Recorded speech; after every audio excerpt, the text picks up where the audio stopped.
Good afternoon, everyone. My name is Ian Morris, and I'll be chairing the regular Electoral Area Services Committee meeting of Wednesday, March the 19th.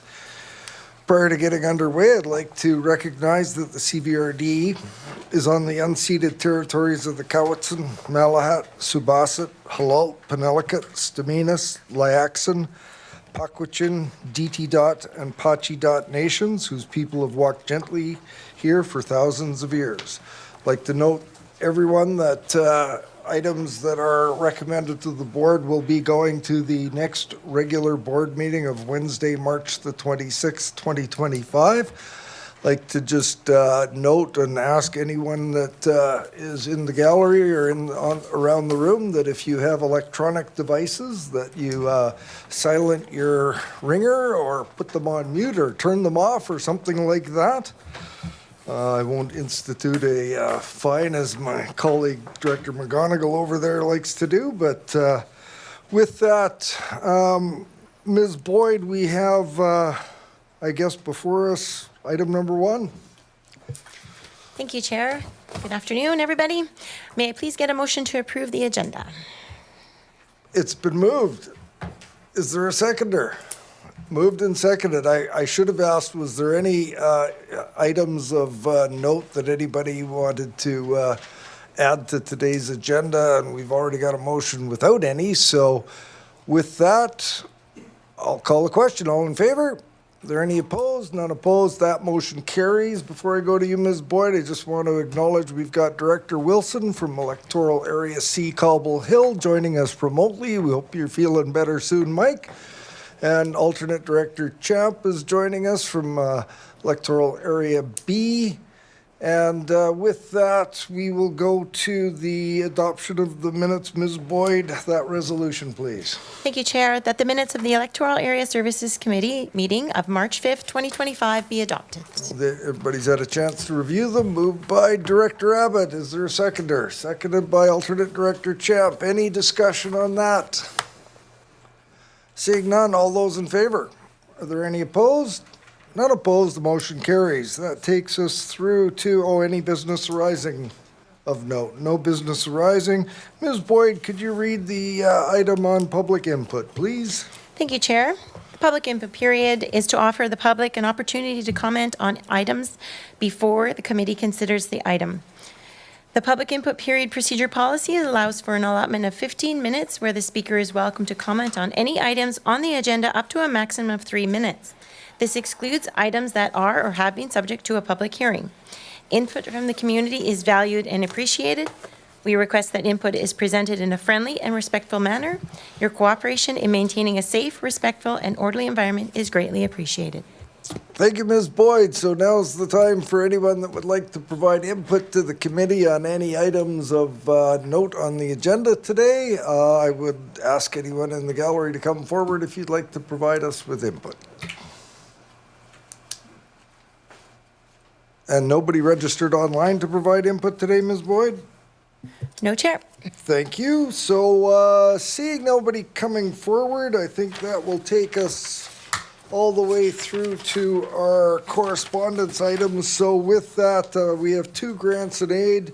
Ms. Boyd, the recommendation for C1, please. Thank you, Chair. That it be recommended to the board that a grant and aid Electoral Area B, Shawnigan Lake, in the amount of $1,000 be provided to the George Pringle Memorial Camp to support the community barbecue and open house.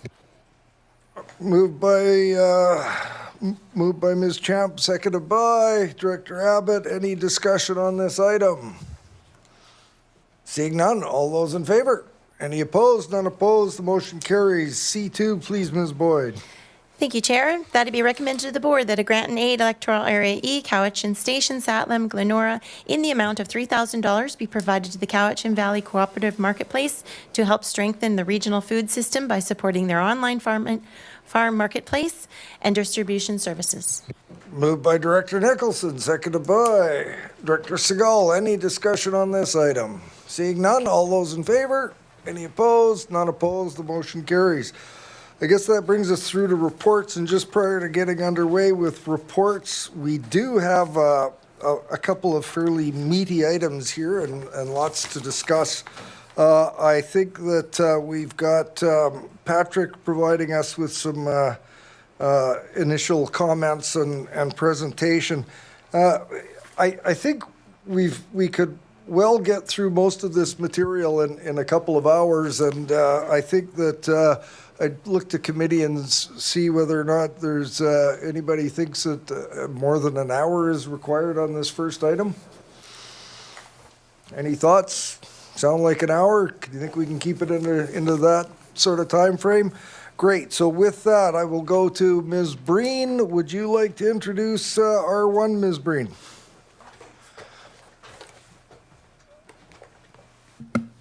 Good afternoon, everyone, Chair and Directors. We're pleased to present to you today the OCP updates in design after our referral period, 38 referrals that went out in December. I'm going to ask Patrick Ostrich, who's here from Modus, who many of you know, who's been with us throughout this process, to put up the PowerPoint this morning, and I'll speak to the first few slides, and then Patrick will take over from there. Thank you, Patrick. And next slide. So R1 today, myself, Ali, and Patrick will be presenting. Next slide, please. The purpose is to provide the OCP for your consideration for second reading advancement to the board. And the next slide.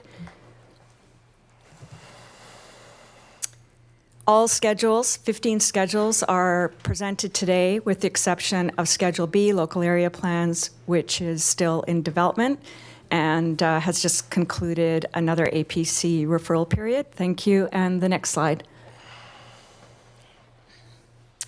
Okay, so the referral responses, we received 8 that came in from the 38. The Agriculture Land Commission asked us to do quite a bit of work in terms of parcel fabric, which has been completed by Liquor and our GIS department. They also responded that the parcels in Area F, which we had highlighted for potential exclusion, had in fact not the exact same parcels, but some of them had already been given an approval by the ALC way back in 1994, so they pulled that from their files. And Patrick will speak a little bit more to that.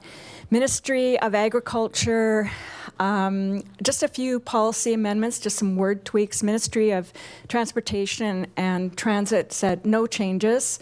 Municipality of North Cowichan just had a couple of suggestions which we made, which was adding some policies under natural asset, adding partnership opportunities there, and also asked us to add the word milling after forestry in the policy section.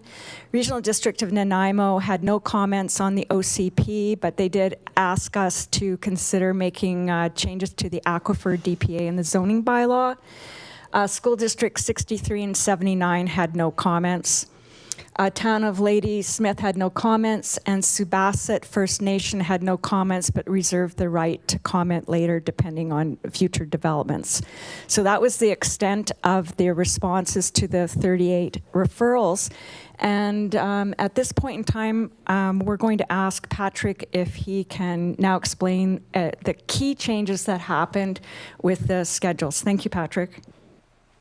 Welcome, Thank you Patrick. so much, Cora. Welcome. Thank you. Thank you for having me.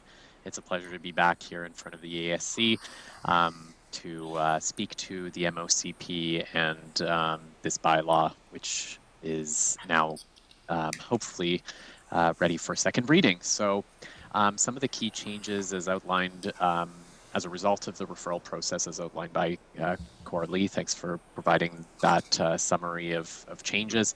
We just want to highlight a few of those here. So for Schedule A, I'll go into a bit more detail about that ALR exclusion resolution that was provided by the ALC in 1994, and then a change that we've made to the Stonebridge lands in Electoral Area A. For Schedule D, the key changes are really to align the maps with the most recent ALR mapping and to essentially align those agricultural designations as well with the ALR. Schedule D, or G, I should say, is really about removing any kind of ALR lands from the growth containment boundaries as a result of some of these updated ALR maps.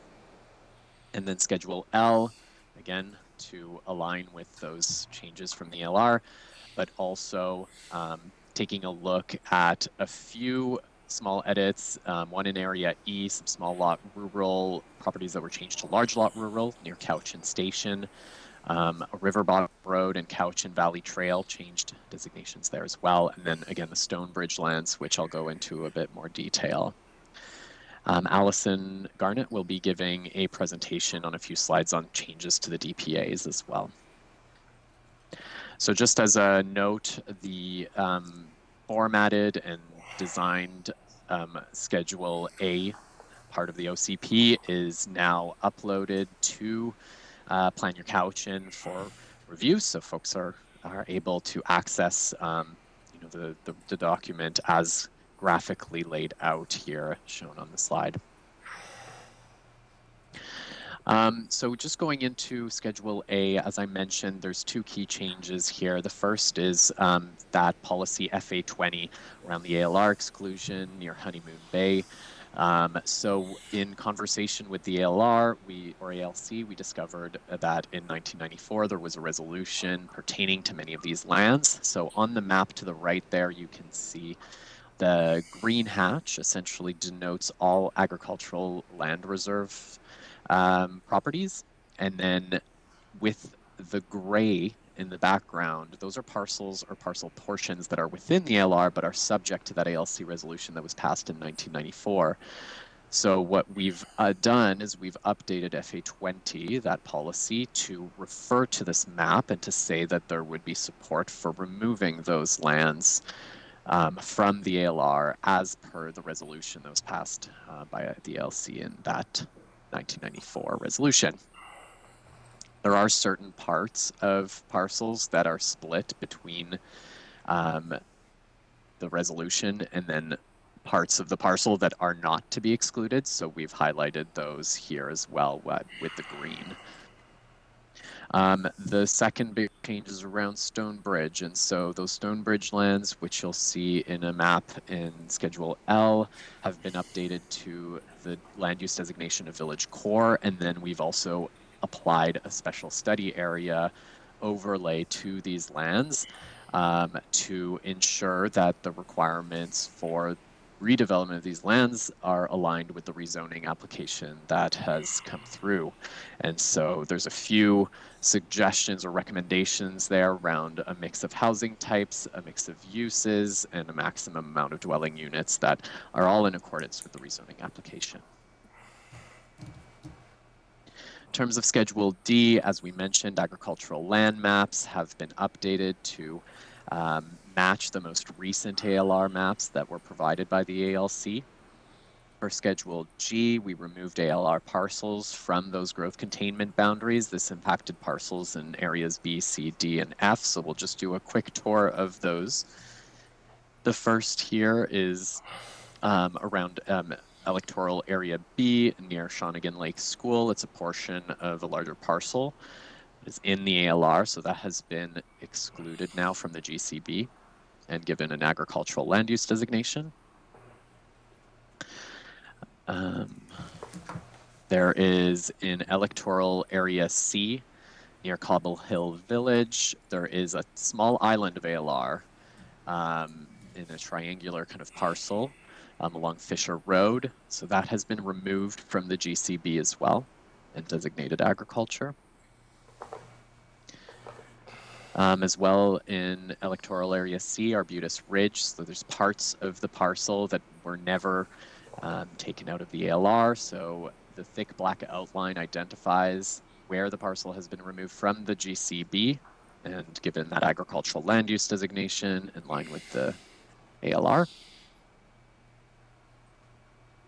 This is a parcel in Electoral Area D near Bench School. So the ALR boundary doesn't follow the parcel boundary, so there's a portion of the school property that is still in the ALR, so we've just edited the maps to show this. Electoral Area D, again, this is along Cherry Point Road. Again, the GCB boundary now follows the ALR boundary to align with that as much as possible. Here we have, again, in electoral area D, this is near Coxila Village. There was a property that at the corner of Mission Road and Christopher Road that was excluded. Now it's in the ALR and aligned with the GCB. Electoral area F, just south of Honeymoon Bay, there's a triangle piece of land there again that has been realigned to match the ALR boundaries, and the GCB has also been updated there to exclude the ALR parcel. Once again, near Honeymoon Bay, north of Walton Road, we have a few parcels that are within the ALR. Many of these will be subject to FA20, so when or if those parcels are removed from the ALR, then we would be able to adapt the GCB to align with it as well. But in this case, we're matching everything as is.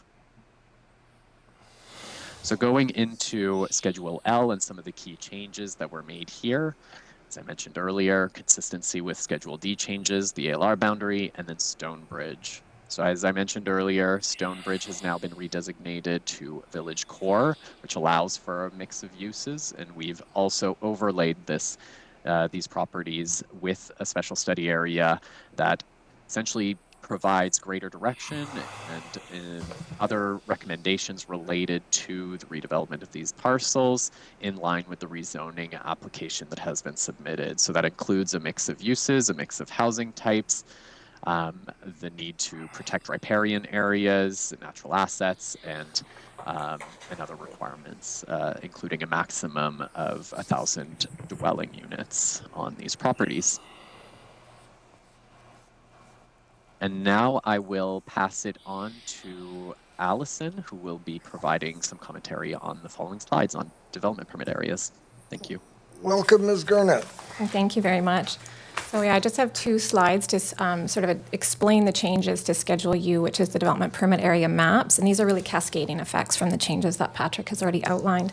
So the development permit area 8, protection of farming, this maps a buffer to the agricultural land reserve and agricultural designation. So the changes that Patrick spoke to in Schedule D and L are sort of affect DPA 8. So you can see this example from the Kingburn Valley, which shows those changes. And next slide, please. And this example from Stonebridge is showing development permit area 9, form and character intensive residential, which on the map on the right with second reading updates shows this DPA applying to the entirety of the Stonebridge lands, and that's consistent with the Schedule L changes that are being proposed. Next slide, please. Wait until the end of the presentation for questions, or can we ask as we go along? What would you prefer, Ms. Garnett? Are you prepared to take questions now? Was it for Ms. Garnett or was it for Patrick, or what? It was what do you got actually in for mind? Patrick on one of the terms he used just now on ALR. If I could very briefly, please. Well, why don't you hang on until Ms. Garnett's Okay. finished her 2 slides, and I'll come to you, Director Wilson. So, Ms. Lovely, Garnett, thank you very please much. go ahead. Thank you. So I do have 2 more slides just to sort of wrap up the presentation, if that's okay. So we just wanted to recap the engagement that has been conducted as a part of the development of the modernized official community plan. So really going back to 2020 when we had open houses and explainer videos. Then in 2021, development of Plan Your Couch and engagement platform, which is now used organization-wide. In 2022, the community circles were held with significant participation despite it being a time of virtual meetings. In 2023, we had ideas fairs both in the beginning of the year and again another series later on in 2023. And then in 2024, really focusing on workshops with advisory planning commissions. So a tremendous amount of participation from the community in the development of this OCP. And if you go to the next slide, Patrick, really it is the ideas book that captures the contribution of the community and how their ideas have been documented and incorporated into the OCP. So it's sort of an ongoing record and an expression of gratitude to the community for that. And then we have our final slide, please, which is the slide of recommendations. So we are recommending that it would proceed to the board for second reading. I'm not sure if you want me to read out the whole slide.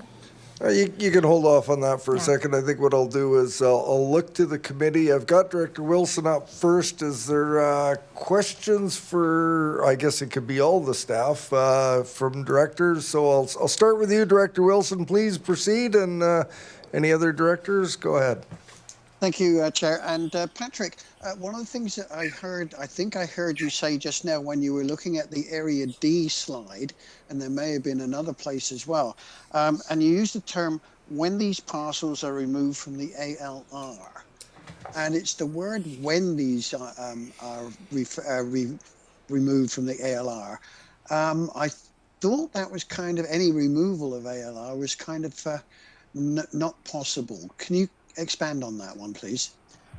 Yeah, so thank you for the question and the opportunity to clarify this. So we discovered, so there was a policy, FA20, which stipulated support for lands being removed from the ALR. These are lands in Electoral Area F, just northwest of Honeymoon Bay, which have primarily been used for residential uses for a very long time. They're small parcels.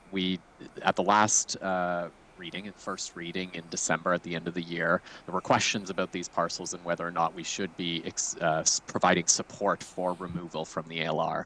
Now we went back and the ALR or the ALC actually discovered a resolution from 1994 that would have allowed us to remove these lands or some of these lands from the ALR. It just hadn't been acted upon. So I'll bring up the map here. So really what we're seeing here on this map on the right side are parcels close to Honeymoon Bay. The green hatch shows the agricultural land reserve, and the parcels in gray show parcels that have been reviewed by the ALC and provided a resolution for removal from the ALR in 1994. Okay, so good. What we're saying in the new policy statement is we've attached this map to show these lands that are subject to the resolution we would support for removal from the ALR. Okay, and looking at the scale, it looks as though they're not huge portions by any means. No. Okay, thank you very much. Thank you, Chair. And I just jump in to ask, so now there's already a resolution that says they can be removed. Do we know what the process would be for pre-authorized, if we were to get an application from one of these property owners? What would the process be? Through the chair, the ALC has advised that it would be, if the CVRD applied now formally for the exclusion that's been pre-approved, it would be a 6-month time frame. And they're waiting for, that would have to be initiated in order for that to proceed. But I going back to, is the question, would the CVRD be the initiator and the applicant, or would we wait for, there may be rationale for why the individual property owners may not want to be removed from the ALC. So would it be a one-off application from the individual landowners, or is it part of our process that we would make application on all of their behalf? It would, staff would recommend an application on all of their behalf per the resolution. Okay, thank you. We have Director Martman next. Thank you, and leave the slide up there. So I'm interested in the inclusion of this in an OCP, and it makes more sense now the way it's worded.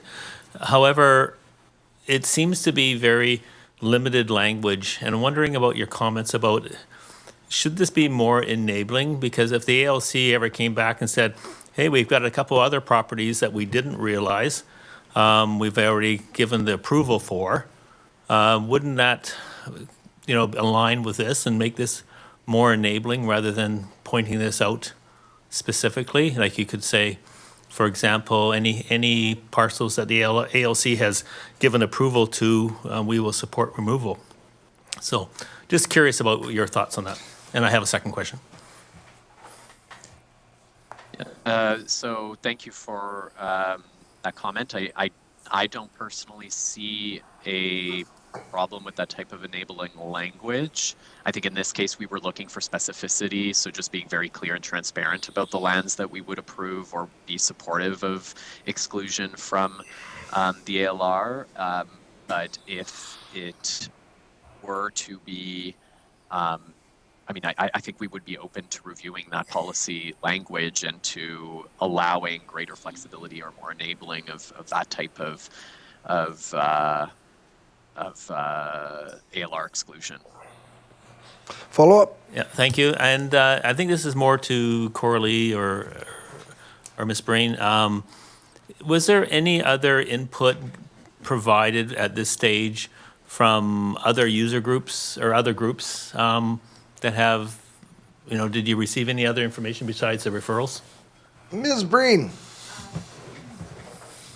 Through the chair, just for clarification specifically on ALR No, removals. sorry, on in general of the MOCP. I didn't know if we had some groups in my area that were actually going to provide something in writing, and if those, was that a prior time, or I'm just out of step here?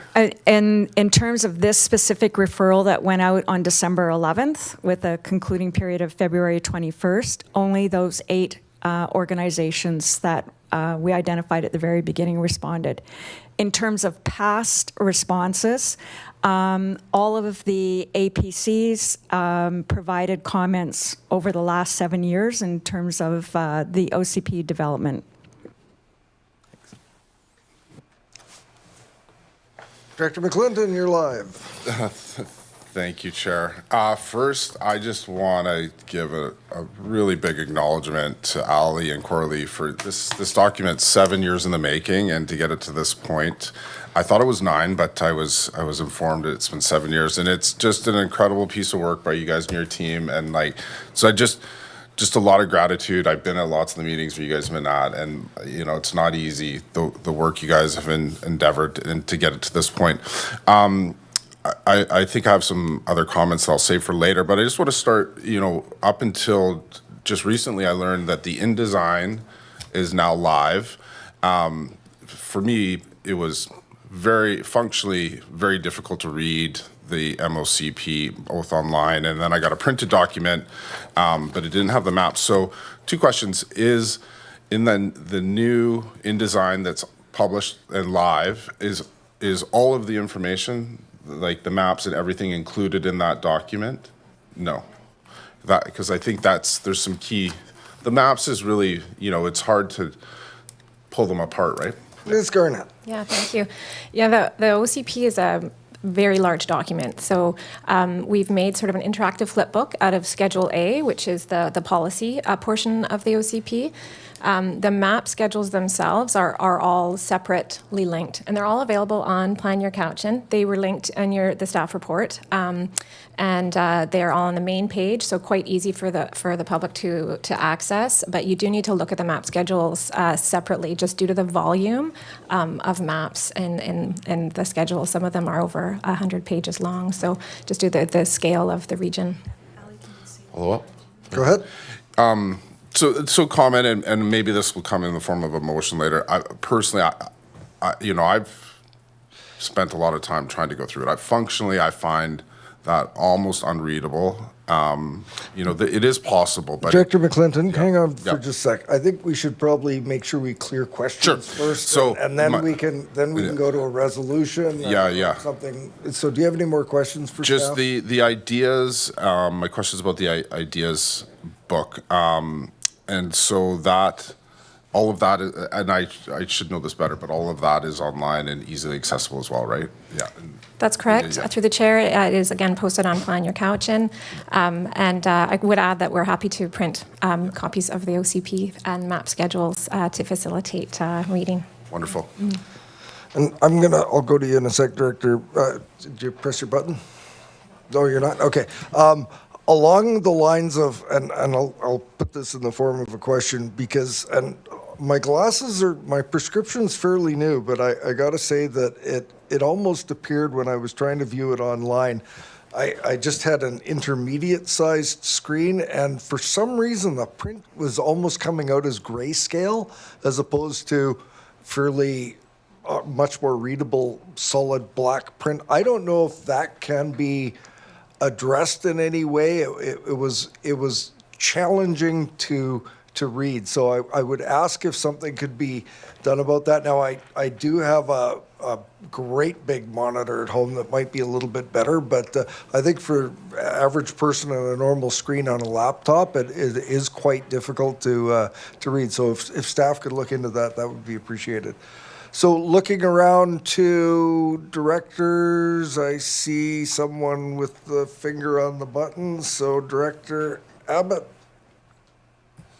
go ahead. Thank you, Chair, and thank you, staff, for multiple years covering several different governments that have sat on this. There's a lot to, as Director McClinton and Morrison have already mentioned, a lot to digest. I'm wondering if I can put this in a question. Would staff entertain a workshop for the board to basically digest what you have covered over 20 years so that we're fully comfortable before we get to third, fourth, and final approval of the OCP? I think I can answer that on behalf of staff, because they would do whatever the committee requests of them to do as long as the board approves it. I like the idea. I'm sure staff could. I think maybe we should consider whether or not we're going to look at this resolution at this point. I have some clarification about what we can and cannot do with the resolution as far as further consultation with our APCs go. So I was looking that there's no other hands. Oh, look at that. We now have Director Nicholson. Go ahead. Thank you. It is so nice to see this all together. I really commend all the work. I was a little disappointed that we didn't get more feedback on the referrals, and I particularly have a question about North Cowichan, because I listened to their conversation in committee or whatever they call themselves when they meet. And it seemed that there was a few other things that they talked about which maybe weren't captured in the material that they sent to you.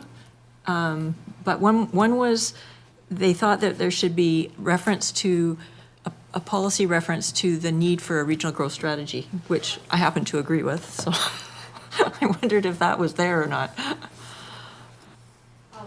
got the referral right here. I'll check right now. If you could come to the microphone. So while you do that,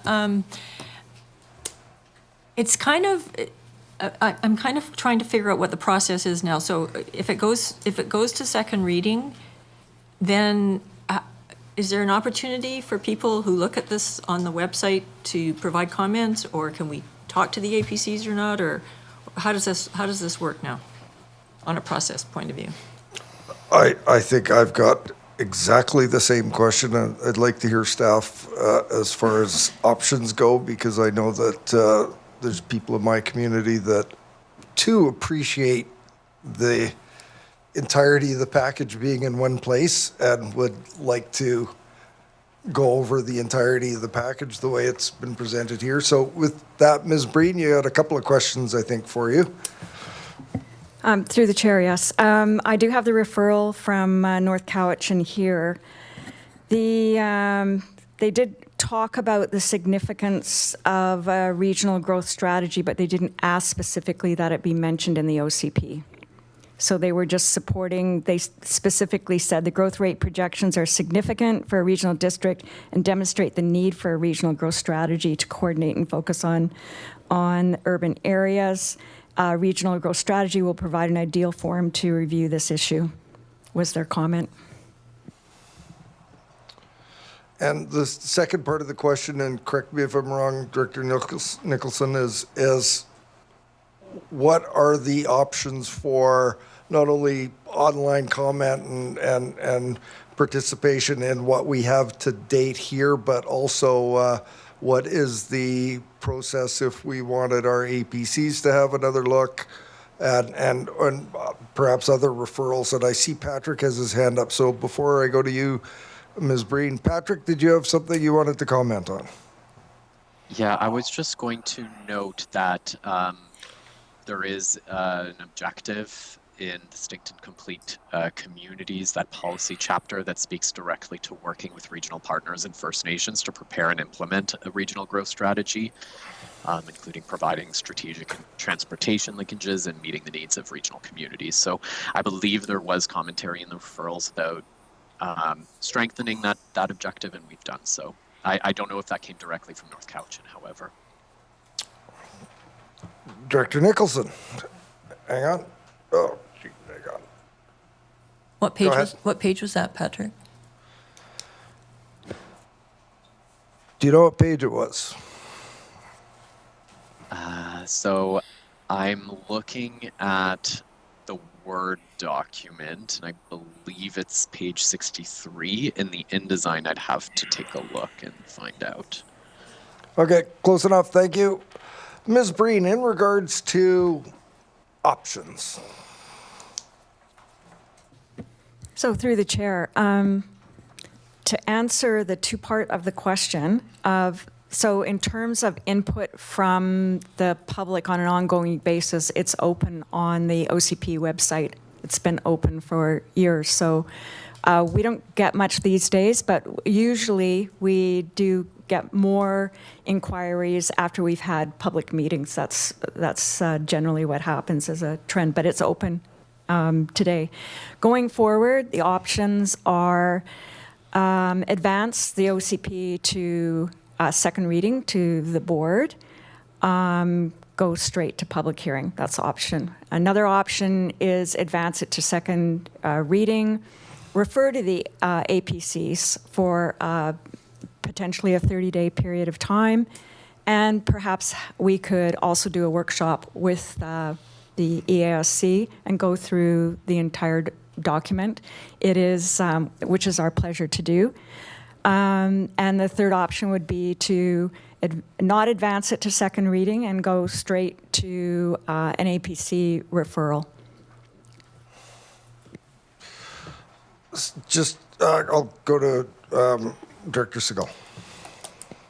You just press the button.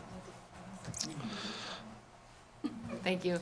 My question is, I guess I don't know if it's Ms. Breen or Ms. Garnett, but just to comment on the APC engagement to date. Or if you could just remind us of that.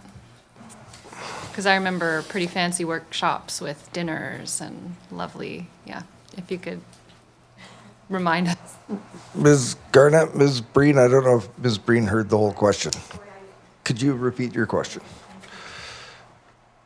You have to be there you go.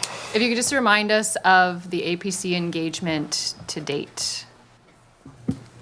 Through the chair and to all the directors, the APC engagement and involvement started in 2019 in this room where we had 9 sessions with Bill Bullhauser, our legal counsel. So it began with an educational process at that time.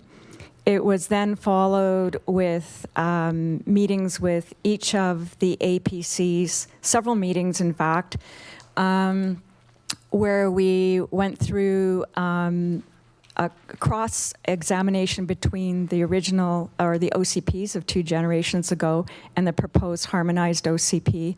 In most cases, the APCs wanted to be reassured that there was a policy carryover into the new document. So although the wording may have changed, they wanted that reassurance. And that happened in the period of 2019, primarily, and 2021, because 2020 interrupted that mostly. We did go into another in-depth consultation period in 2021 with the community circles, which were broadly, we invited the public into that, but we also met with each of the APCs twice in that process online.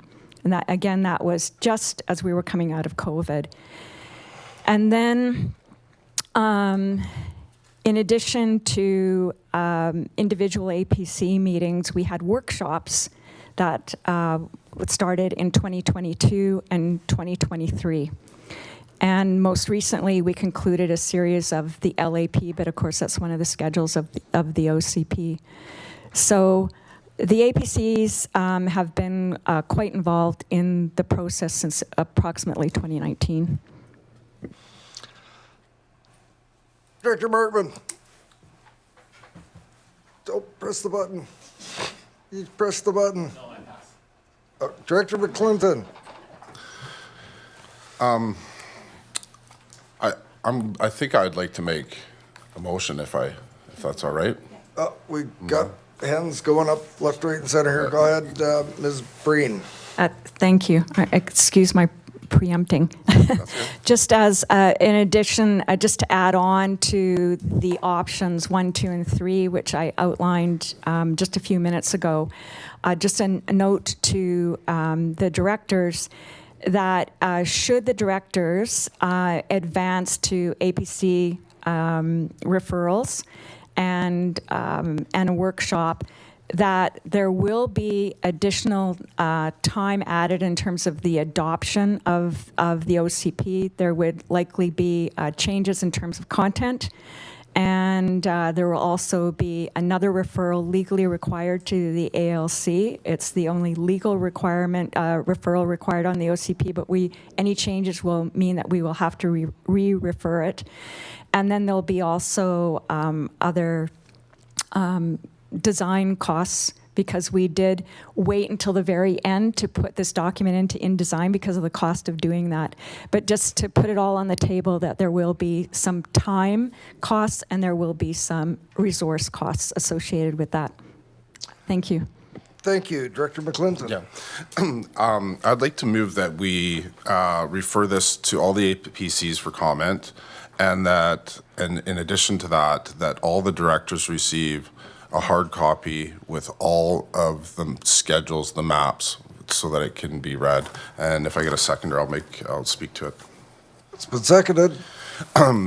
I would love to advance this to second reading. I am very eager to get on with this, but this document's 7 years in the making, as I said. And this is really our only chance to make any changes to it if we need to. I don't feel that with the way that it's been laid out, I have been able to fully digest all the parts of it. And if this is such an important piece of this bylaw that's going to be going forward, it's going to be guiding us for the next 25 years. And, you know, if I'm going to put my name behind this, I just want to have both final sign off for my APCs and then a chance to just provide final comment to the staff. It's unfortunate that it may add a little bit of time, but in the relationship for how much time has been put into this document, I think it's well worth it. Yeah, thank you. Thank you. And I just turned to Ms. Boyd. I'm viewing this as a regular motion, not a referral motion, so we can have a little leeway in how we approach our comments. So with that, Director Segal. Thank you, Chair. Oh my God. You pressed the button. I'm just the worst offender today. Go ahead. Thank you, Chair. I'm not in support of this. I think we just heard the extensive involvement our APCs have been given, and I was on the APC in 2019 when it started. So I know that the team has done such a good job in engaging the APC. My APC is very happy with this. And in particular, the workshops that were, got dinner and a wonderful presentation. I can speak for my APC that they're very, very well informed. So I don't support this, and I can't support the extra staff time of just all of the APCs, so I'm not sure if it's possible to exclude Area A from this motion, will be my question to Ms. Boyd. Ms. Boyd, what are your thoughts? You can make an amendment to remove it if you like, even though it's a referral, but yeah. So before you do that, I'm just wondering if there's maybe a couple of ways of going about this. I considered that if the other directors weren't wanting to consult their APCs. I was going to make a referral as a director anyways. So I think that if a director doesn't feel the need to forward it, I know I absolutely feel the need to do it. Is there a simple way that we can modify this to include any directors that want to put their hand up and say no now? Ms. Boyd?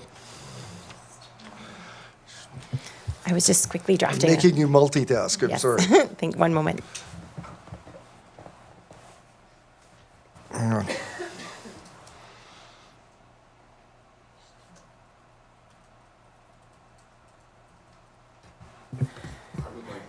Sorry, with the amendment, refer to those APCs that directors wish to have comment on, or Okay. something that effect, if you like. Director McClinton. You're not. I better Yeah. press the button. Okay. Go ahead. I don't support amending my motion. If that's to be voted on, I would like all the APCs to, it's simple, we're happy. So What's your point? if you want to amend it. Hang on. What's your point? Oh, hang on. Yes, you can. Once a motion is made, it is a motion of the board, not of one person. Or, sorry, of our committee. We're a committee. True, and one can express an opinion as to how they would like to vote, which you've done. And I think the motion, the point is in order. So I will go to Director Nicholson next. I don't understand. Can you explain it? Hang on just a sec.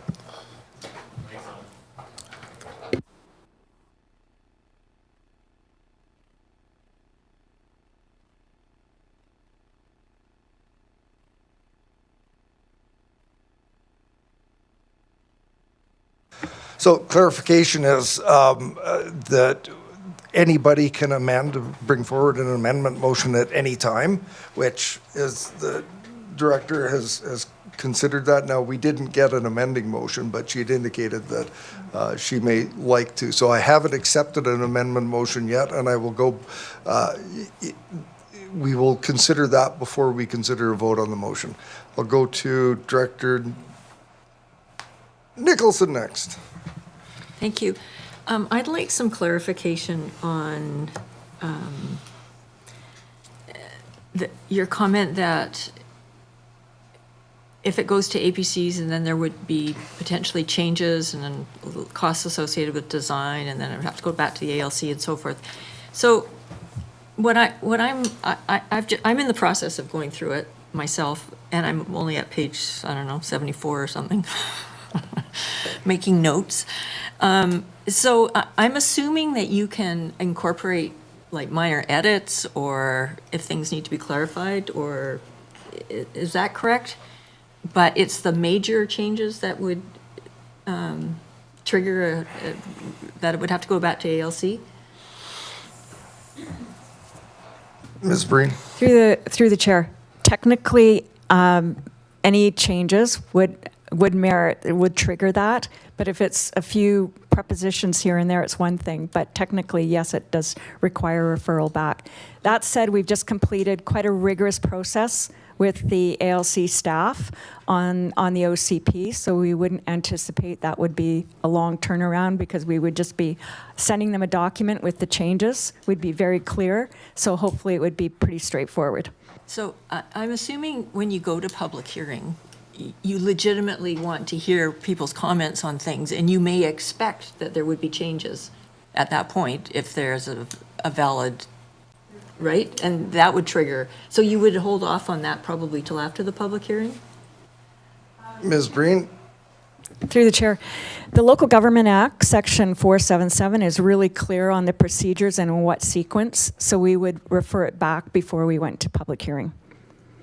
And if we needed to do it again, we would do it again. On the HOCP, we actually referred twice because we actually rescinded second and went back again. So, okay, so my other question is around timeline. So one of the options was a 30-day, which is not really very realistic with the OCP, with the APCs, because takes a long time to read this. So I'm wondering, is there sort of when is the cutoff point for when it's not going to delay the whole big project timeline? Through the chair. Well, the process of referring even for 30 days will have some impact on delays because of the legal requirements to go back to the ALC. A 60-day referral will then impact it slightly more. So this would be a 60-day referral, is that right? Should the committee direct staff for 60 days, it could be 60 days. It's your prerogative. So I would like to amend the motion then, for it to be specific that it's a 60-day referral. Okay, we've got a movement to amend the motion to a 60-day referral. Is there a seconder? It's been moved and seconded. So we have a motion on the floor that's been duly moved and seconded. We have an amendment that has been duly moved and seconded. Is there any discussion specifically on the amendment? Director McClinton. I don't understand how that was different than, like, what's changing from my motion to 60 days? What did my motion indicate? There wasn't, It could have been there any wasn't length a of time? time period Okay. in yours. May I ask, what is typically the length of time for a referral? I would ask staff, I think 30 to 60 days is Okay. a fairly normal number. Ms. Breen? Yeah. Thank Through the chair and to the directors, our most recent referral was 60 days. That would be reasonable. Wonderful. Thank Thank you. you. I can support this. Any further discussion on the amendment? Seeing none, all those in favor? Are there any opposed? Two opposed, that's Director Deck and Director Segal opposed. Director Segal. Thank you. So I guess I want to go to Ms. Breen, sorry, Ms. Boyd, about the other amendment that you were working on drafting. Does it need to say Area A specific? Or, yeah, could you share that wording? Ms. Boyd. Thank you. Through the chair, I had noted that, that the referral be, sorry, I had taken it off with because I was amending the amendment. The referral would be only to those directors that wish it go back to their APC, sorry.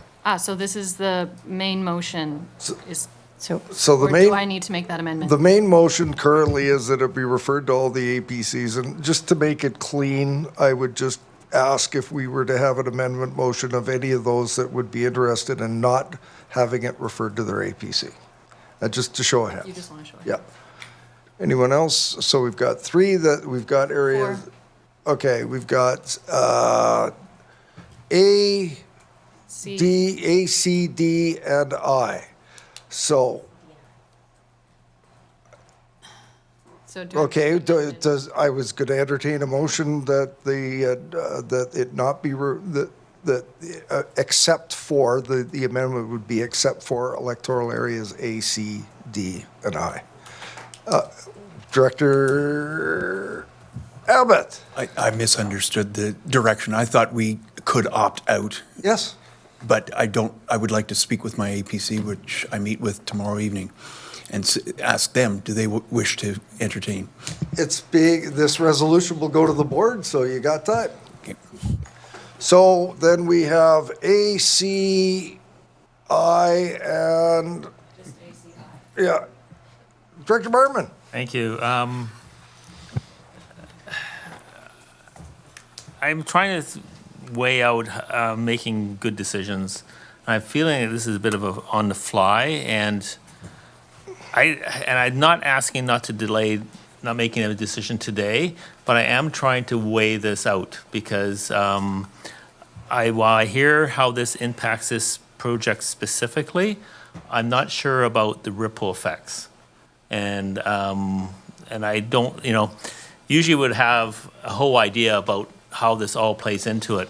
And then I also struggle because in leading up to this, I wanted to have an idea how my APC felt about, their input to this point. And it was a very political answer from my perspective of this is going out to community. If you don't feel like, if you aren't sure this is ready for it, then absolutely bring it to the APCs. And so there's this balance of trying to juggle those two things about, it's my judgment about whether APCs have been informed enough. So there's that piece. And then the other piece, I'm not sure I understand the full ripple effect of this. So yes, it will delay a project, but what other things are contingent to that, or workflows, or people's, so I'd like to hear a little bit of that. So I don't know if we could just call a recess for 5 minutes, maybe have staff come back and speak to the whole picture of this, and then continue on with discussion. But I know there's a thing on the floor, so I'll leave it to you, Chair. No, we could certainly, and we can call a recess, I guess. And I've got Director Nicholson. So what I think I'd like to do is just finish the last couple of remarks, and then we'll have a break, and then we'll decide whether we want to vote. So I'll go to Director Nicholson next, and I've got a brief comment I want to make too. Thank you. I guess I feel like this is a huge project and undertaking, and I wouldn't mind an opportunity to look through the whole package with fresh eyes. I haven't looked at it for a while, and I'm sure my APC might be interested. I'd have to ask them that. But I'm wondering if I don't want to slow it down too much, and I don't want to add a lot of costs with hard copies and so forth, is it possible we could have like an APC workshop some evening where we have the maps on the walls, and people can come prepared, having read the document, and then look at the maps, and then huddle in their APCs and decide if they have anything important to recommend? Well, I think that's a secondary resolution that could be brought forward following the conclusion of the resolution that we have on the floor. Yeah, so can you just make a quick note? We'll come back to you as soon as we come back from the break. And just a quick remark from that I've heard is that the APCs, in particular my APC, has been given numerous opportunities to provide input. And they now want to see what of their input has been considered and included in the document. And so that's where it sits with my APC, and that's why and regardless of what the resolution of today's, I will be referring this to my APC as the prerogative of a director.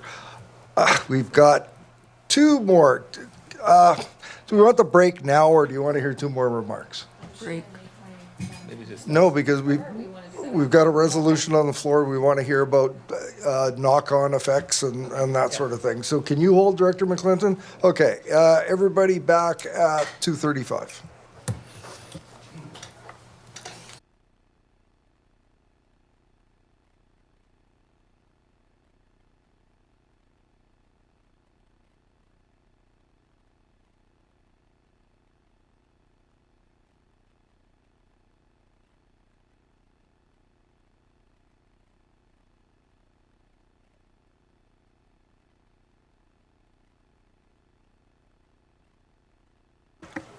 Okay, everyone, we're back. So the status of where we are right now is we have a main motion on the floor that's been amended to be a 60-day referral period. And there's a further amendment, and that amendment has been passed. And the additional amendment that is on the floor right now is to exempt areas A, C, and I from referral. That hasn't been voted on yet. Yes? So with that, Ms. Breen, you have a remark or two. Hello again, through the chair.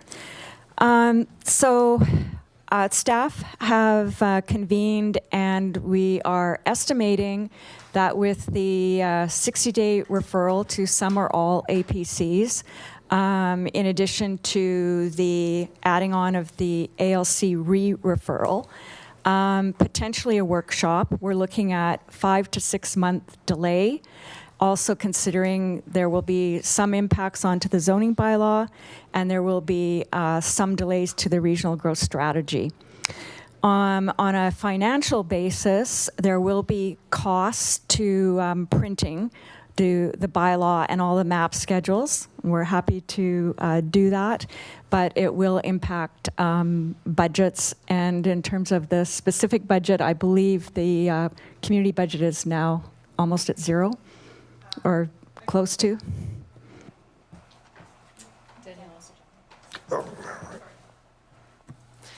Yeah, just for clarity, so community information budget would be where these costs would be allocated to. So just to keep in mind, the general estimate based on planning's expertise in printing these types of materials, we want each director to budget up to $1,000 should we be printing it for the entire APC of all the materials, including the mapping. Did I not hear the resolution was for directors to get a hard copy?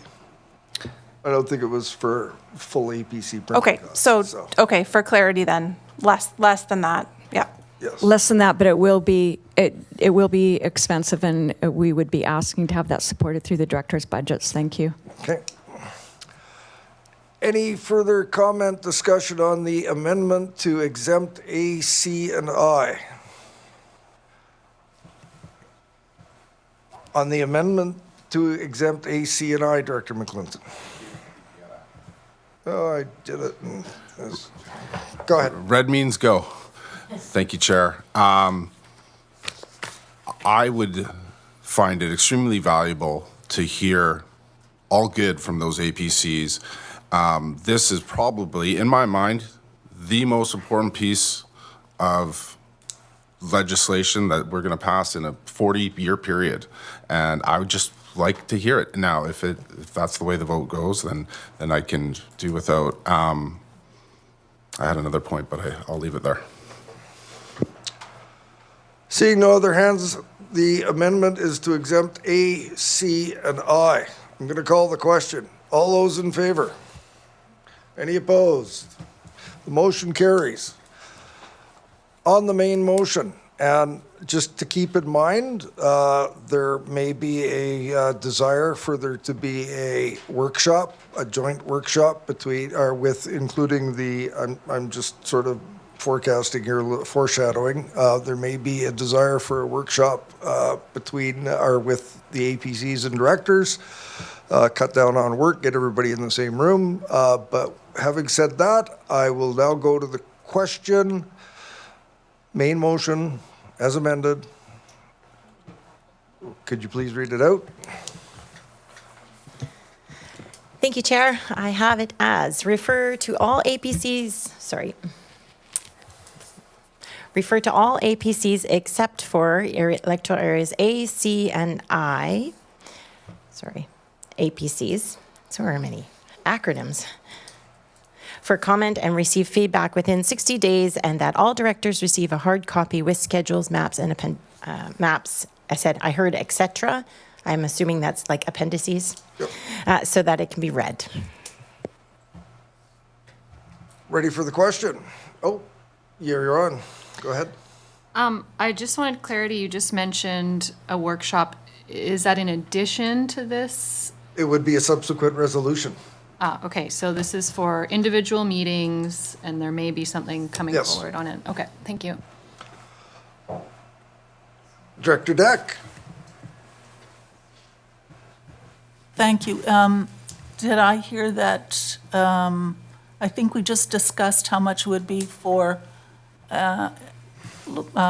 advisory commissions, and somebody said no to that, just we were going to get copies ourselves, just the directors? That's what the And resolution said, yes. That's what it said? Yep. Okay, sorry, I misunderstood. Thanks. Seeing no other hands, call the question. All those in favor? Are there any opposed? Director Deck and Director Segal opposed. The motion carries. I'd like to remind everyone, in 15 minutes, we will be resolving in a closed session, so that probably means more like 10 minutes.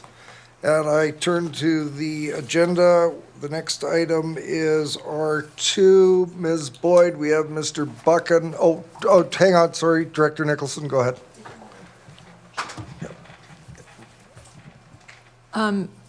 Thank you. I'm just trying to figure out a way that we could make this more efficient and less costly to go to the APCs. And I think that if we had a workshop for all the directors and APCs who wanted to participate, APC members who wanted to participate, that would be helpful. They could view it all and then decide whether they had comments to provide. So are you moving that I'd workshop move. be organized for directors and APCs? Yeah, but as soon as possible, so it, As soon as possible, and it's been seconded? Everybody understands the intent of that resolution? Director Segal, go ahead. Thanks. I'm just wondering if I can get clarity on how that's reducing work. It sounds to me just like an extra thing. I'm wondering if I'm misunderstanding. Director Nicholson, press your button. There you go. well, I don't know about your APC, but whenever we have a meeting, staff attend a meeting, so this would stop, they would then not have to attend 5 different meetings. We could just do it all together, and we could put the maps on the wall, so we only have to have 1 copy of the maps, and everyone could read their desk.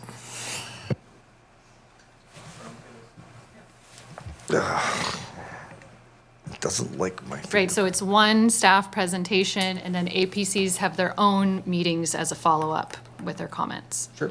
Okay, thank you. It's a workshop. Call a question. All those in favor? Any opposed?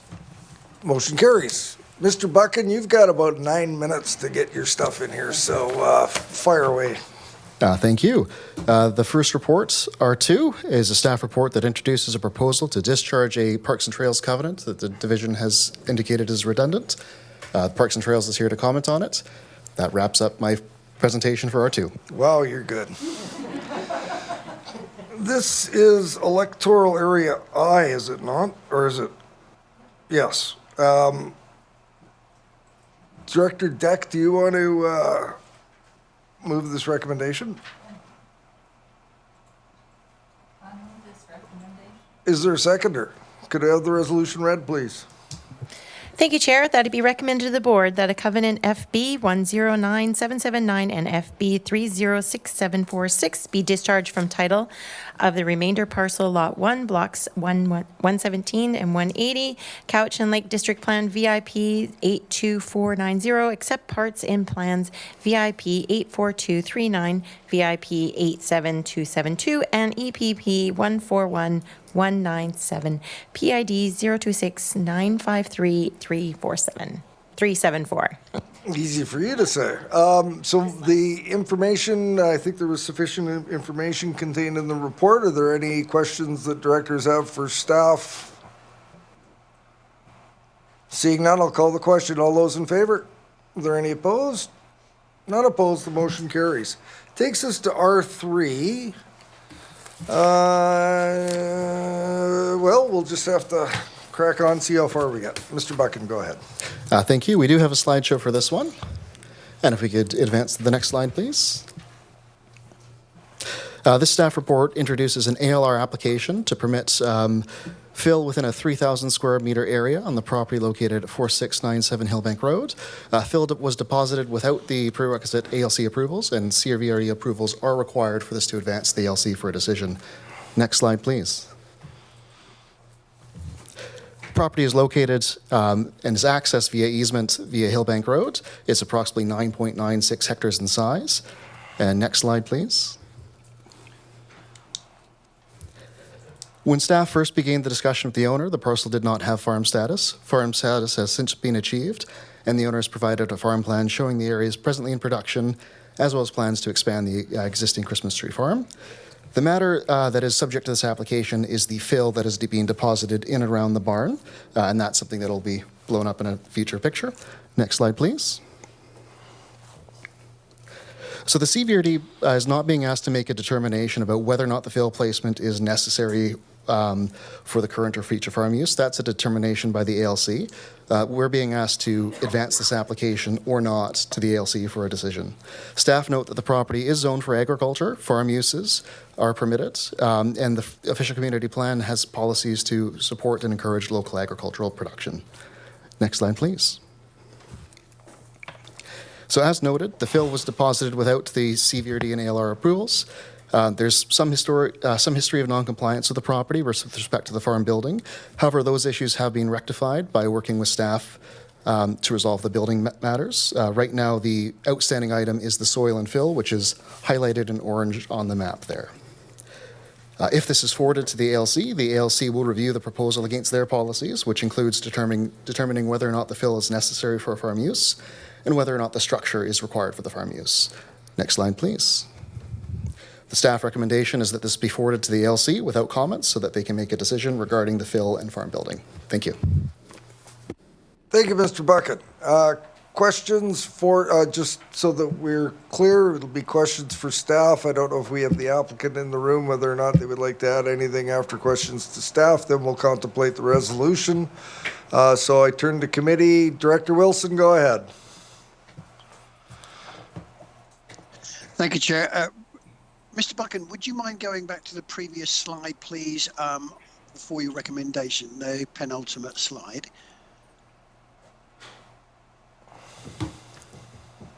Yes, just one moment.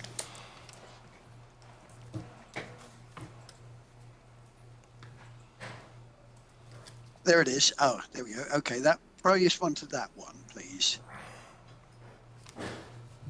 Sorry, the previous one? Yes, please.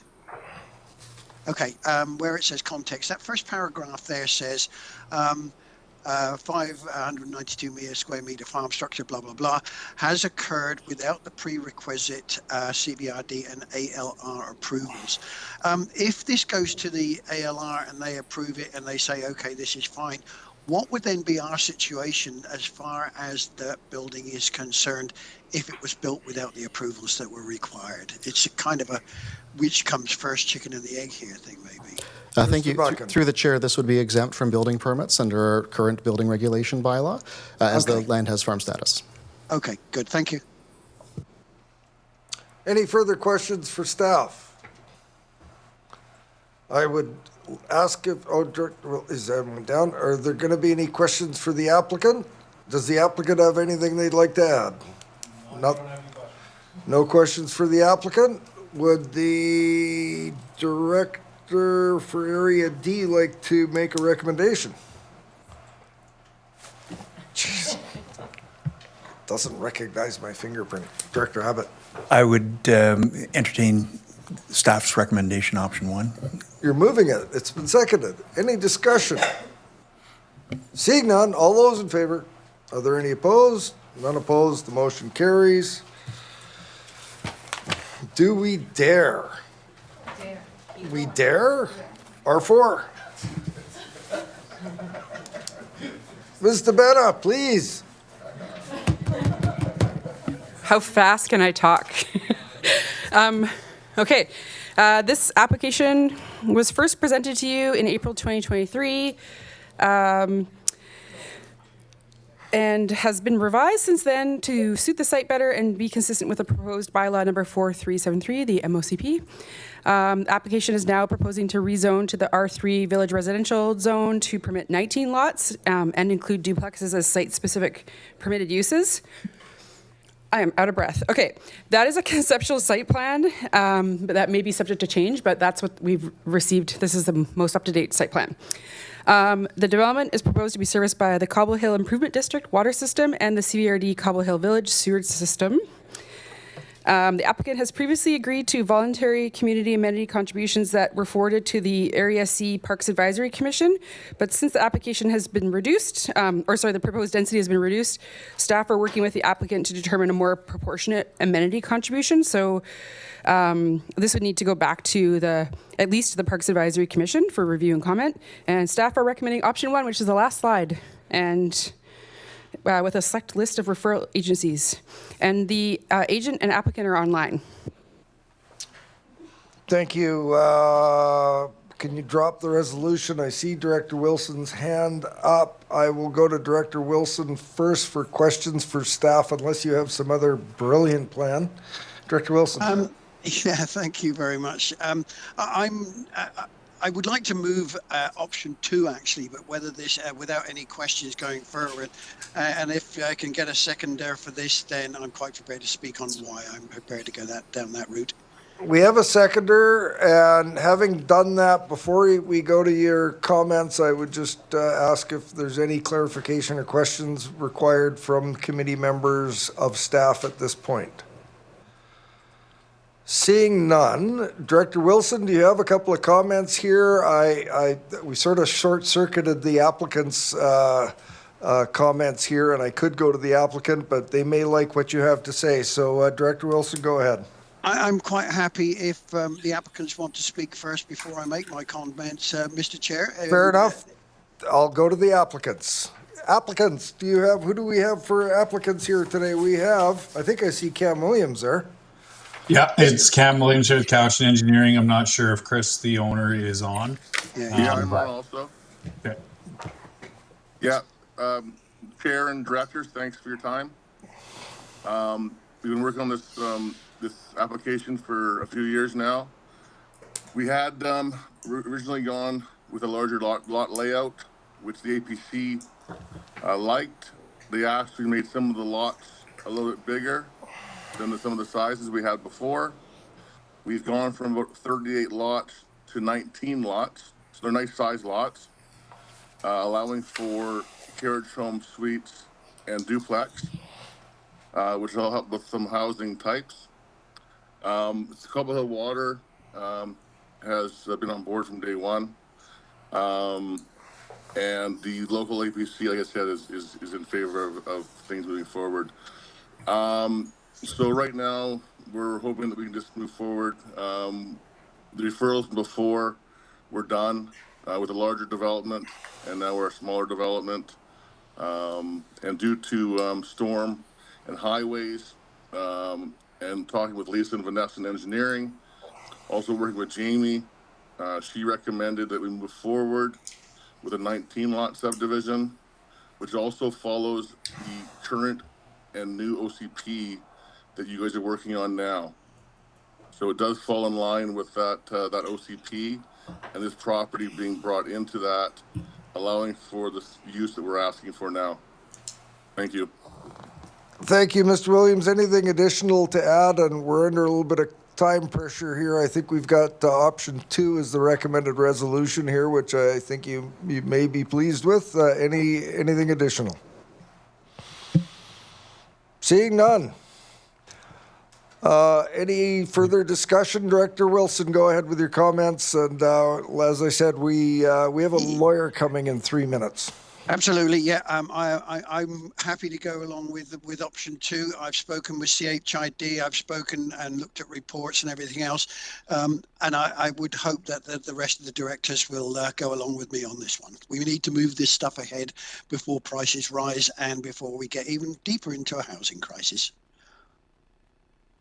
Thank you, Director Wilson. Seeing no other hands up for discussion, I will we should read option 2, please.